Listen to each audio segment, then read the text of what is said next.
Coming up on today's episode of Parasport Nation, Stefan Daniel, para-triathlete, is on the program. He just claimed gold in Montreal for the World Triathlon Para Series. You won't want to miss it. Let's get started. Welcome to Parasport Nation with Alex Smyth and Nathan Clement. Welcome into Parasport Nation. I'm your host, Alex Smyth, as always, joined by co-host Nathan Clement. Nathan, lots of news happening out your way. You know, it's a very BC heavy and West Coast heavy episode today. As it should be. The West Coast is the best coast.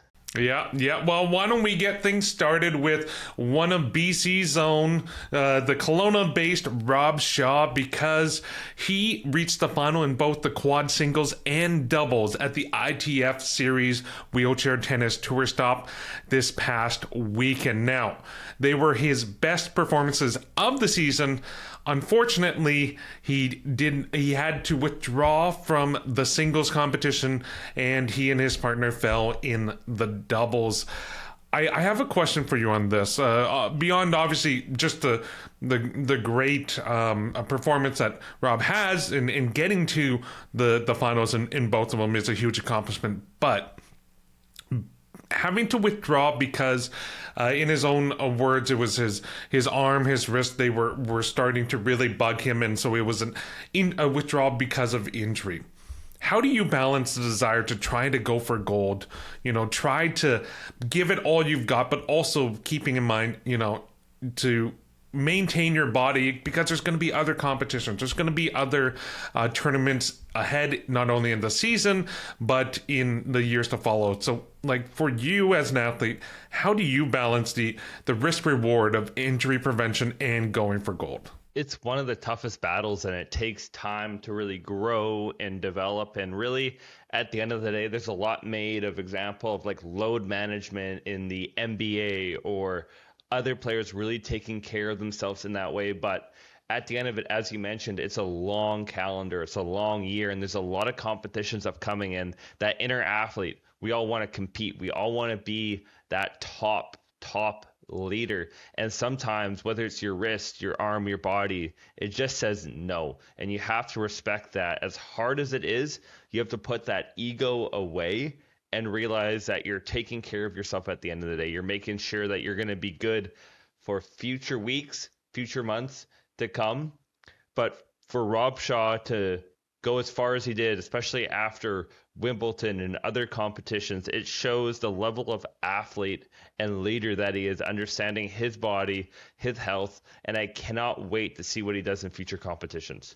Yeah, and what I also find really exciting, especially in the world of tennis, is this was something that kind of came across my desk last week, that there's talks being had and there's plans in place that they're going to be kind of bringing more integration into some of these wheelchair tennis competitions, that you're going to see more crossover like you do with some of the, like I think it's ATP and some of these other major competitions, that is no longer going to be those separate, wheelchair or para competition and the standard competition. No, it's all going to be under that one big umbrella. That's got me excited. Like wheelchair tennis, I think already does so many great things. This is just another step in that road to making it truly inclusive, truly all together under that one umbrella. It's major and it's massive. What the ATP and WTA have done in previous years and for a while now, having wheelchair tennis at all the four major tournaments is huge and massive. And now to really take care of the other competitions and really let that grow, let that expand is a huge thing. And like anything with parasport, is you get more eyeballs on it, you're going to get more athletes coming in, and that can really make a difference, especially with the classification of wheelchair tennis, where you have the men's, the women's, the open, and the quad categories. You can hopefully get some expansion there just so you can have more kind of fair and equal competition. But this is a great step in having more alignment and more opportunities for athletes. Well, and one other thing to mention too, more money. That's something that doesn't get talked about enough. I mean, tennis is one of the highest payouts already when it comes to para athletes. Like this competition that Rob was just at, it was the prize pool was $32,000. That's a lot in the world of para sport, but you start bringing it into the fold of these major competitions. You might be adding a zero to that prize pool for the para side. Obviously, you'd like to see it get closer and closer to what the other side is, but the more crossover is, the more opportunity for money for these athletes. And at the end of the day, that is something that cannot be understated as well. It's major, and it's a huge step. As any time you can make an income with a sport like this, it is a huge, huge thing, especially like when you look at the cost of wheelchair tennis and getting to know people who've competed in wheelchair tennis. It's the athletes are fronting the bills, whether it's hotels, flights, transit, or even sporting equipment. So when you can have that higher prize pool, that really helps you break all the costs. As many of us know, whether it's you or me, Alex, or any of our listeners and viewers, it's parasport, it's expensive. And the more and more money that you can raise, the more and more that you can earn from your skills, because to be a wheelchair tennis player is an impressive art. The amount of dedication, movement, and skill that you need to have is some of the top tier of parasport. And just for these athletes to earn the money that they deserve is huge. And it's just a step in that process and that growth that is so important in the Paralympic movement. Absolutely. And now let's turn things over to another person who's seen a lot of success in the parasport world, Stefan Daniel, because he recently claimed his first international win of the season at the World Triathlon Para Series held in Montreal. He is a 2-time Paralympic medalist, 5-time world champion. I mean, his resume speaks for itself. Here's our conversation with Stefan Daniel. Stefan, thank you so much for joining us today. Yeah, thanks for having me. No problem. So you recently picked up your first international victory of the season in Montreal at the World Triathlon Para Series. How was that race, and how did that victory feel? Yeah, no, it was good. I've raced that course quite a few times, so it was good to be back in Montreal, racing the F1 course again. And it hasn't been the easiest year, I guess. I think a lot of athletes go through it, like the post-Paralympic blues, as we call it. It's, you go have the up and downs and motivation, and just had a kind of a slow start to the year. Didn't really race well in Japan in May, and there was a race in Magog close to Montreal the week prior to Montreal, and even that didn't go quite as well, but finally things just kind of came together for me in Montreal. I felt good, and it was just kind of a relief knowing that, I still had a decent performance, even though, training hasn't been the smoothest this year, and it'll just give me kind of a boost kind of going into this next block here. So I was really happy, and to do it on home soil is always special. Congratulations on the victory, Stefan. It's amazing to get you on the program today. I want to go back to the start. So you and I competed against each other at the 2011 Western Canada Games in swimming. But more as a para-athlete developing a sport, how did you get into para-triathlon, and kind of what was the process like getting into the sport? Yeah, so para-swimming was my intro to para-sport.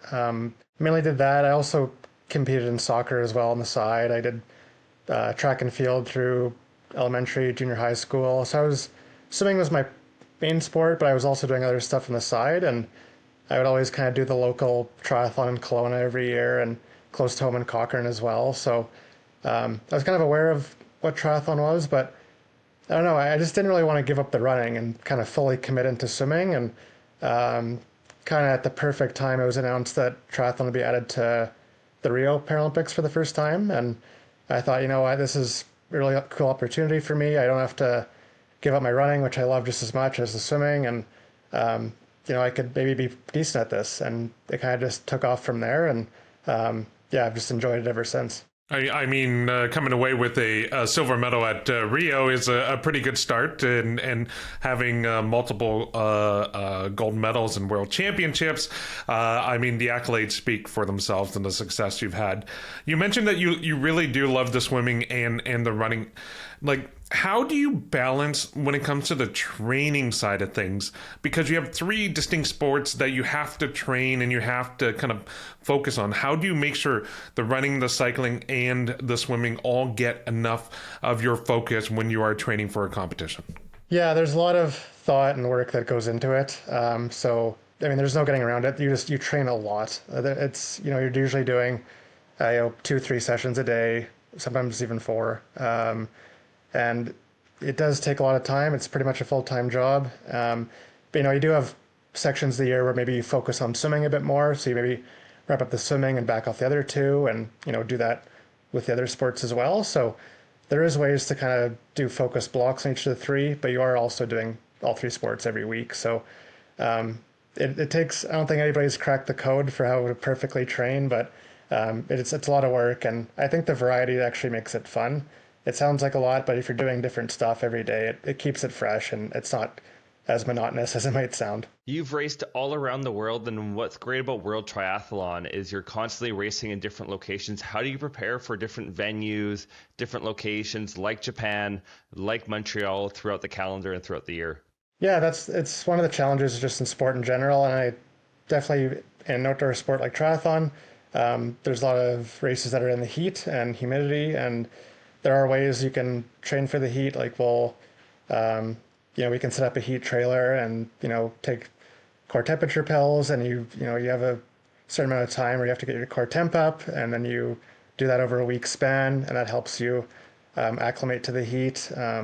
Sometimes we'll go to altitude before races, so it depends on the environmental conditions, and then traveling and just getting used to the time zone and eating is just you just find out what works for you after a few years. And with the World Triathlon scene, we do travel all over the world, but each year is kind of the same venues. So I've been to Japan many times. I know what it's like. I know what food I can handle. So you just kind of adapt over the years and just get better and better at it for sure. You mentioned the heat, you mentioned the altitude. Is there one element of these different locations that you don't like having to deal with more than the others? Is it the heat? Is it the altitude? Or is there something else that's a factor in these races? I definitely don't love being in the heat. I mean, I'm from Calgary, and I'm not used to the hot and humid stuff. So when we go to those races, we do have to do like the heat trailer stuff, or just go to a hot place before, which it's never fun, but so as long as you prepare for it, it's okay. But I always just think to myself, everybody's going through the same conditions. Everyone's struggling, everyone's feeling good, and I think if you can just kind of look at it that way, then you'll be okay. But definitely, it's challenging in the heat and humidity, and I have to prepare for those for sure. I'll never forget, I was just getting back from my first cycling training camp, and I happened to run into you at the Calgary airport, and you were heading to Victoria to be in the heat tent, the heat trailer that they had over there. But really, when you're competing and racing, because in cycling, it's very specific to knowing your route, knowing your corners, knowing your lines. But how do you prepare for a race day, a week out, several days out, with the swimming, with the cycling, and with the running?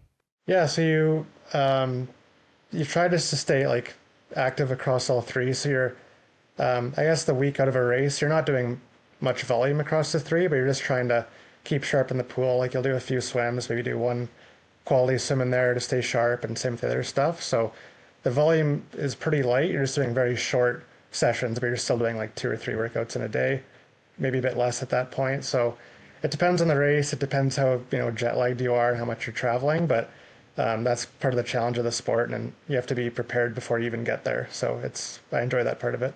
For yourself, you mentioned, this wasn't quite the start of the season that you had hoped for, and we can even take a step back and look at the Paris Paralympic last year, where the result wasn't what you wanted. Unfortunately, you had the crash in the bike section. How did you kind of refocus your efforts after the disappointment of not kind of making the podium as you were kind of really hoping to do, to then shifting focus to this quadrennial, getting back into the rhythm and getting back into this this competition cycle? Yeah, well, I think Paris was heartbreaking. Like there's no getting around that. I was having a great day, and it just turned like in an instant. Luckily, I guess that wasn't how I finished my season. We still had Worlds 6 weeks later, so it wasn't easy getting back home and restarting, but I was able to kind of shift my focus and kind of get ready for Worlds, and I was able to win the World Championship 6 weeks later, which isn't the goal race of the year, but obviously very important, and it made the off season much better and much more manageable, and gave me just kind of the confidence boost that said, if I'm having a good day, I can kind of compete with anybody, and going into this quadrennial, it's 4 years, it's a long time, but I think just having the confidence that I can get there when I'm fit and I'm healthy and I'm happy, and I think that just trying to enjoy it as much as I can and try to get to LA just in a good space mentally and physically, and maybe I'll have a shot again. Who knows? Your resolve and tenacity is the gold standard amongst all of us Canadian Paralympians. And as you mentioned earlier, 2025 or the post-games year is always a tricky one where you're just balancing the post-games blues as well as getting back into a rhythm, building through there. Is there anything you really are prioritizing this year and going into World Championships and future competitions for the rest of the calendar? Yeah, I think this year I'm just trying to have fun and just enjoy it as much as I can. I think, getting back to, hanging out with friends more, and I'm just home a lot more and just trying to be happy. And I think I race my best when I'm just happy and living as normal a life as I can. So that's actually been the focus. It's not even training harder or going on all these camps and stuff. It's really just simplifying things and just enjoying life a bit. And when I'm doing that, then I'll compete well. So Worlds is still another 3 months away, so we still have quite a bit of time, and I'll probably spend most of that time in Calgary. But just trying to be fit and work out with training partners and just having fun with it is the priority this year. And hopefully that'll start to, hopefully I'll have a good end of the year that'll start to lean into next year when things start to ramp up again, because it comes pretty quickly. So. Now, you're loving being home, which is fantastic, and in Calgary during the summer is a great time to be there. But when it is winter time, what is your training looking like then? Are you somewhere else in the country? Are you more international training, just trying to get the conditions right? Because I imagine it's pretty hard to be in a good training regimen when it's minus 40 outside in January. Yeah, no, it is. I think this year I was home for the year, and you cycle on the trainer and everything's kind of indoors, which I don't mind, but a lot of the time I go to Victoria for a decent chunk of the winter most of the time, and I was there pretty much all winter last year. It's not warm there, but you can still ride outside, and Triathlon Canada is based out there, so I usually try to break up the monotony of the winter grind by going out there. Sometimes we'll go to Arizona. So yeah, there's ways to do it, but I kind of like being home too, so we try to balance it out versus being home versus getting some good outdoor training in. I would be remiss if I didn't bring up your brother, Christian Daniel, who competed for Canada in swimming, representing Canada at the Para-Pan Am Games in 2015. What was it like having an athletic brother like him, and who would win the battles growing up, you or Christian?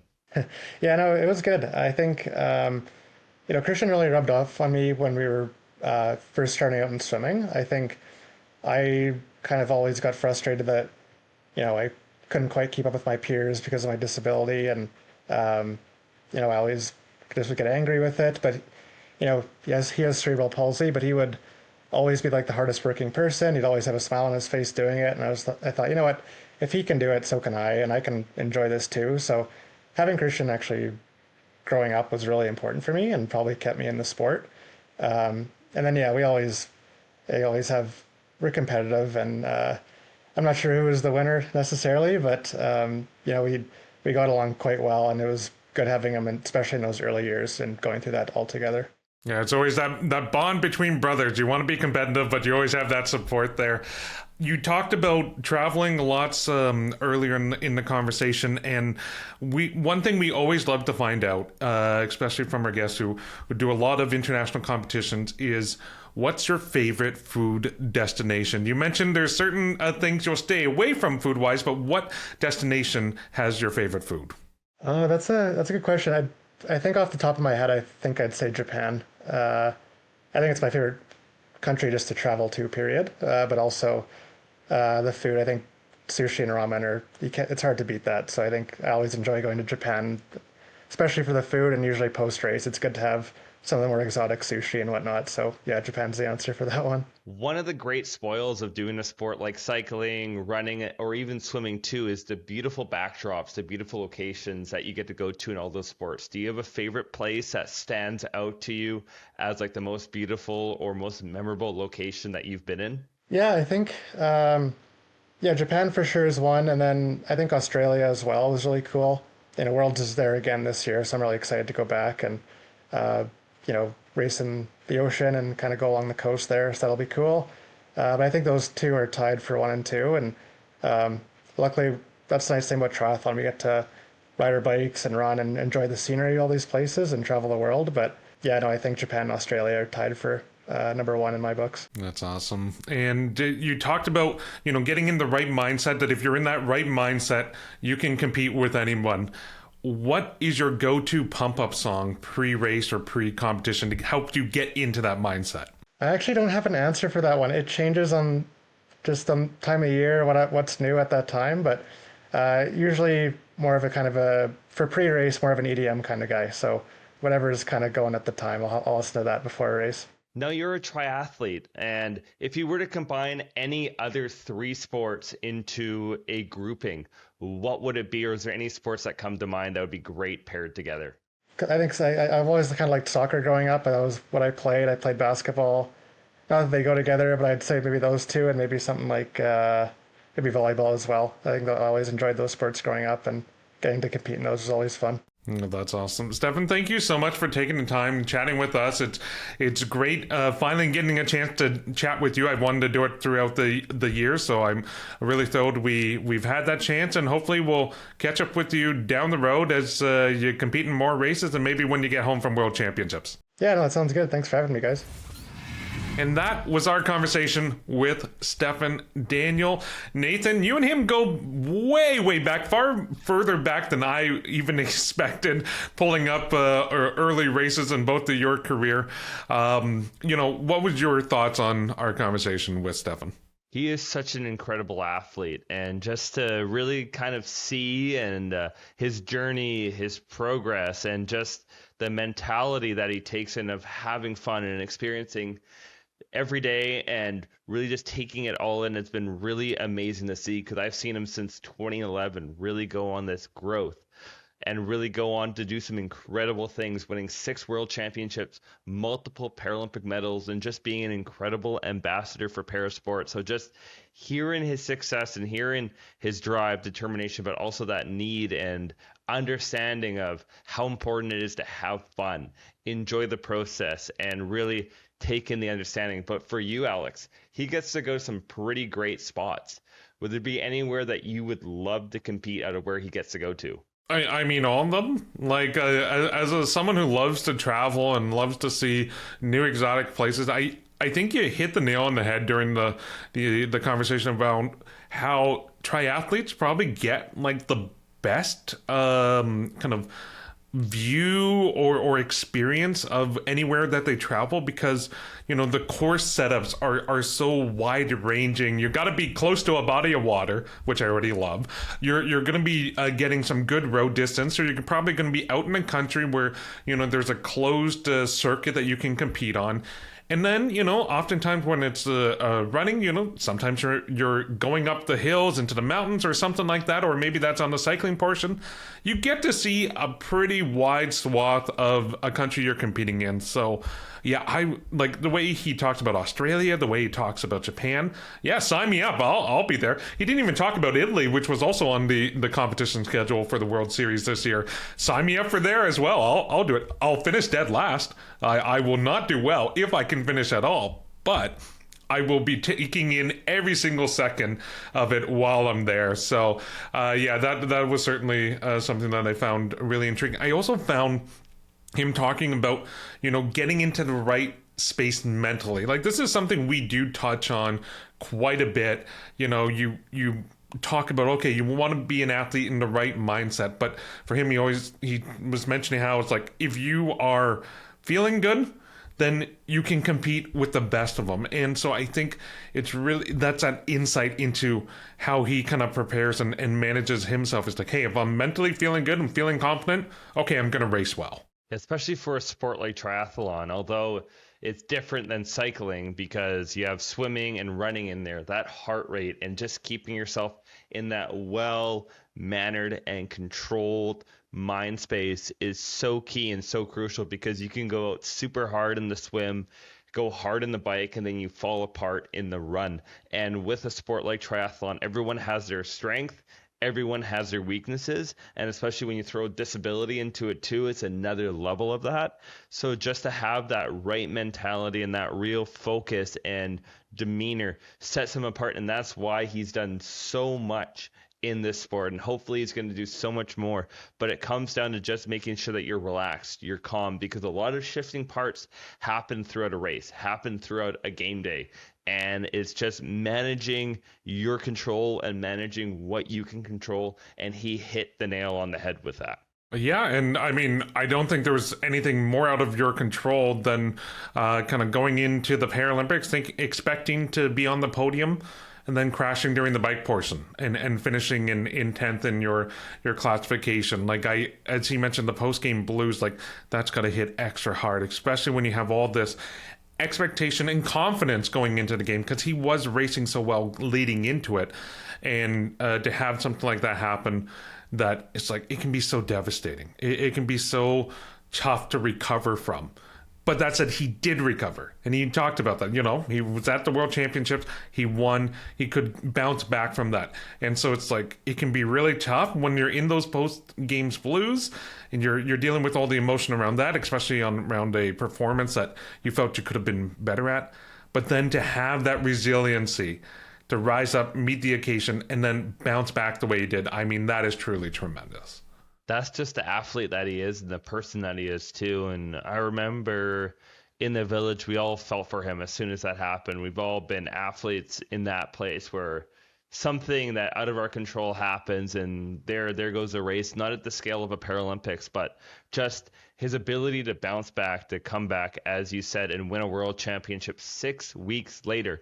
And sometimes that fuel, you don't want to be in a situation like that, but that fuel of going through that situation, when you get everything you need corrected, having fun, enjoying being around friends, and when you really start getting dialed in on the bike, you're getting focused, you're getting determined, and those little moments like that will drive you to even greater heights, especially when you're a professional, especially when you're a leader, an athlete like Stefan Daniel. So I think what happened to him in September in Paris is only going to make him stronger, it's only going to make him faster, and especially more dangerous come future competitions and hopefully LA in 2028. Yeah, and kind of peel back the curtain a bit on behind the scenes. I was actually, when it was happening, I was still, a co-host and producer on Now with Dave Brown, and I was coordinating with the comms team and the PR team in Paris with the Canadian Paralympic Committee. We were supposed to have him on the show that morning after the race. I was confident, and everyone was pretty confident. He's going to do well in this race. It's going to be a great celebration post-race to have him on the show. And then I wake up in the morning early, I see the news of the crash. It's like, oh no. And then, so it's like, obviously it's like, yeah, we need to take a pause. Obviously he's not coming on the show today. He has bigger things to kind of deal with and address in that moment. But yeah, it's great to be able to finally chat with him now, that we can kind of close the book on that tumultuous Paris campaign for him. Look forward to this next quadrennial. But unfortunately, Nathan, that also means closing the book on today's episode, because we are out of time. I know, you always love it when I do those transitions. I pride myself in those. But for you at home, thanks for watching and listening. We'll catch you next time. Thanks for tuning in to Parasport Nation. Like and subscribe to the channel to follow us now.